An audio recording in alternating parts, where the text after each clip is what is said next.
this is the Kyrian Soulbinding setup. You have 3 options to pick from. And I checked out the Venthyr ones before, and what I noticed when I went to Venthyr is that you have 3 different types of conduits, and you probably know this by now, but you have Potency, which is an offensive ability. That's going to increase your damage or something like that. You have Endurance, that is a defensive buff, and then you have Finesse, that's utility, like pure utility. I have not seen the Shaman conduits, we'll get into that later, but that's what these are. And now the different trees have different number of conduit slots. So this one, if we look, it has 1, 2, 3 potencies, and then it has 2 endurance and 2 finesses. So 3 potencies. Okay, I can get 3 offensive conduits with 2 defensives, 2 utilities. In this tree, this is probably 3.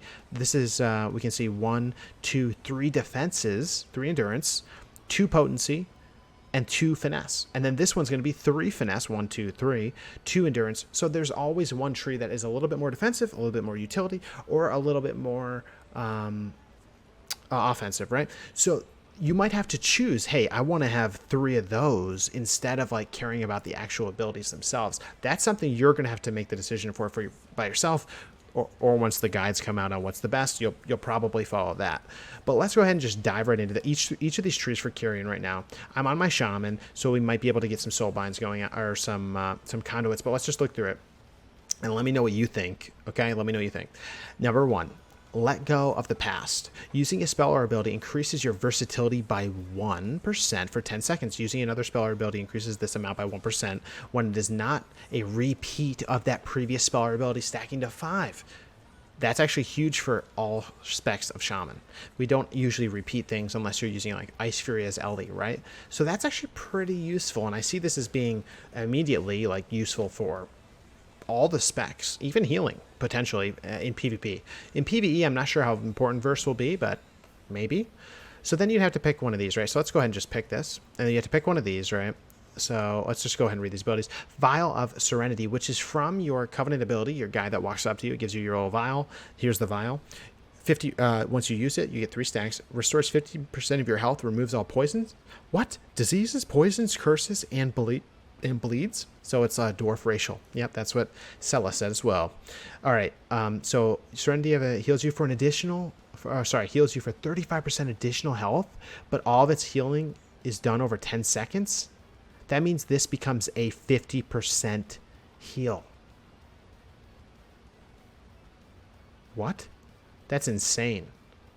A 50% heal that isn't on a cooldown? Wait, what? Wait, what?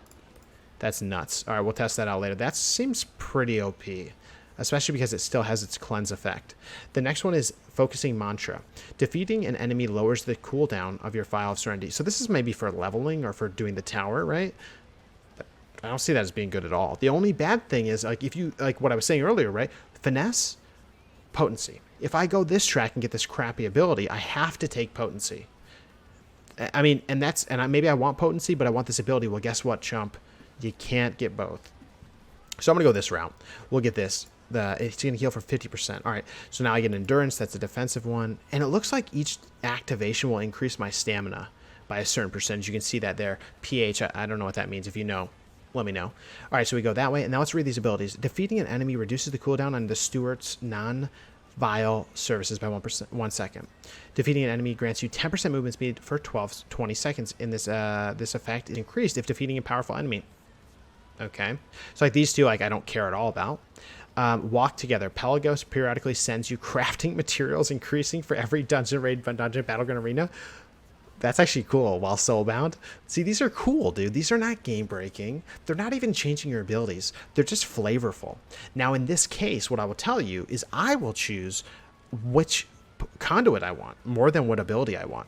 And maybe this one about giving you raid materials is actually useful for you if you're a raider, but like I'll be like, yo, I want more damage. I'm going potency. So I'm going to do that. And then I get another potency here. And then I get the final one, which is Combat Meditation. Vesper Totem increases your mastery by 5% for 20 seconds and occasionally expels sorrowful memories. Walking through sorrowful memories extends this effect. Increases your mastery. That's kind of weird, because I don't think any of the Shaman specs, other than maybe Resto, like actually care about it. Oh, I see. PH stands for placeholder. Thank you for that. I forget what that was. Oh, yeah, yeah. The placeholder was the percentage of stamina. Thank you. So, yeah, this one actually, like, this doesn't excite me very much, but guess what? I got 1 finesse, I got 2 potencies, and I got 1 endurance out of this path, right? And I think I'm going to focus on that more than I'm going to focus on these abilities. The second one, whoever this is, she looks nice. All right, let's go ahead. Ascendance Vile. And by the way, yeah, I can activate these and switch them no matter what. I can reset them. This will probably cost more anima than 1 over time. Maybe it's something like it starts at 1, then it goes to 10, 100, whatever, who knows. All right, let's go to this one. Ascendant Vile. Vial of Serenity renders you immune to curse, disease, poison, bleed effects for 15 seconds. Okay. Okay, I'm trying to think of why I would really care about that. Next is Mentorship. While above 90% health, you'll increase your nearby party's maximum health by 5%. Okay, so far these both I'm not that excited about. I'll take this one. Now I've getting endurance. Okay, I'm feeling good about endurance. Maybe this is the tanky tree. We'll have to see. This ability is whenever receiving healing or healing an ally, 5% of the healing is repeated on a target over 15 seconds. That's pretty nice. I don't know, 5% of the heal though. Maybe that's not that much. Tough to say. Next one, your damaging abilities and spells have a chance to decrease your target's movement speed by 30% for 20 seconds. Your damaging spells. So you could just proc a slow, which is kind of nice. Okay. All right. And this is in the potency slot, so maybe you're going to be able to get an offensive conduit as well as get a procable slow. Okay. But the thing I'll say here is that Frost Shack is already part of the main rotation of Enhance. Okay. Maybe it would be actually more useful. Even on Ellie or Resto Shaman, not sure. And the other thing to think about is that these are the same, no matter what the class is that you pick, these abilities, right? But the conduits are class and spec specific. So remember that as well, right? Next one, Pointed Courage. Critical strike is increased by 1% for every nearby enemy or ally, up to 5%. Okay, that's nice. That's really nice. But again, I would have to choose the endurance, the defensive conduit, and I haven't gone over the conduits for Shaman. No. So yeah. So sorry. I showed you this one. I don't know if you saw it before, but Vesper Totem increases mastery by 5%. Yep. All right. So back here. Yep. So like here, I don't want to take endurance. Like I don't know if it's good or bad, but I want this 5% crit, but maybe I don't want to take the endurance. So I'll go this route, even though I don't give a crap about that much. Now I have to take potency again. Now so far I have 2 potencies, and that's the max I'm going to get. All right, so I can go after 5 seconds out of combat, gain a shield for 10% of your health and lasting 30 seconds? Okay. 5 seconds out of combat, though. When would you ever be that in PvP or PvE? And is 10% worth it? I don't know. While above 90% health, your mounted movement speed is increased. Yeah, we're going that. Even though it's another endurance, I don't care. We're doing that. You and your nearby allies, critical strikes grant you stacks of valiant strikes up to 40. At 40 stacks, you heal nearby enemies for 5% of their maximum health over 10 seconds. That's kind of nice. Again, that's like a very small thing, right? 40 stacks, right? So anytime you crit, it's going to give you stacks. It stacks you up. You're going to proc it. Maybe in a raid situation, that could be kind of nice, though. You have like, hey, we need 4 people to run valiant strikes to actually help the overall healing of the group. Kind of strategy there, which is kind of nice, even though it is based on the soul binding. But anyone can get it, so that's kind of cool. All right, let's go to the last one, which looks to be a Swolkin. We love the Swolkins. Let's go. And by the way, if you look at this, like maybe this is the more defensive tree, and maybe I want to take 3 endurances in this tree. Like maybe I want to actually have that based on the conduits. You know, if it makes me a tankier boy. We'll get to that in a second as well. Vial of Serenity also knocks down enemies away from you. Okay, so I use it and knocks away. So it's like an AoE knock. Okay. When reduced below 35% health, your Vial of Serenity automatically heals you and consumes a charge. Okay. Even if it's on cooldown? Okay, we'll use that. This also gives me potency. I'm going for potency, thinking I want damage. We also don't know what conduits we want exactly, but we'll have to get there. This is damaging a new enemy. Grants you 2% haste for 10 seconds, up to 5 stacks. Meaning I can get up to 10% haste if I hit 10.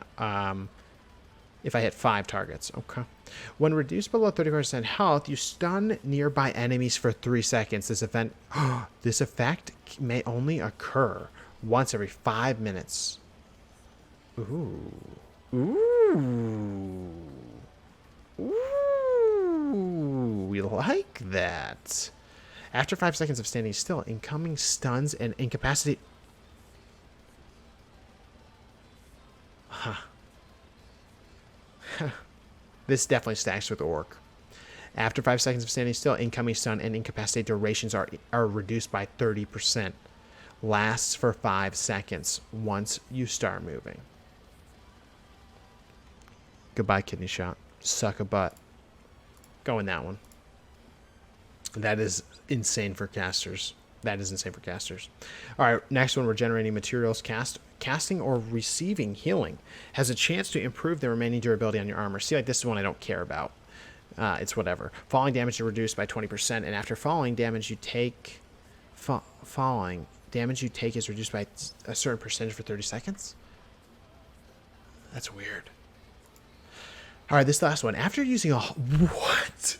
After using 120 spells and abilities, your next spell or ability summons Braun, who attacks and heals your targets. What do you want me to say? That's kind of funny. That's kind of funny. But you know what? That is it. I mean, these are, anyone can get these Soulbinds. Like, again, these will be different depending on what I go, and like based on the pass I want, based on the conduits of your class, you might choose different options. Like I said, weighing the pros and cons of having different skills next to different conduits. So you have to figure out what you want, you know, and that's going to be a big choice for all you. And then in a different video, I'll do the conduits for Shaman, and so you can weigh it yourself. So that's the plan. But that's it for the Kyrian Soulbinds. But now what we'll do is we'll actually look at the conduits, because I think those for Shaman, I have not seen them at all. I think someone sent me like a quick picture of them or something, but seems pretty dope.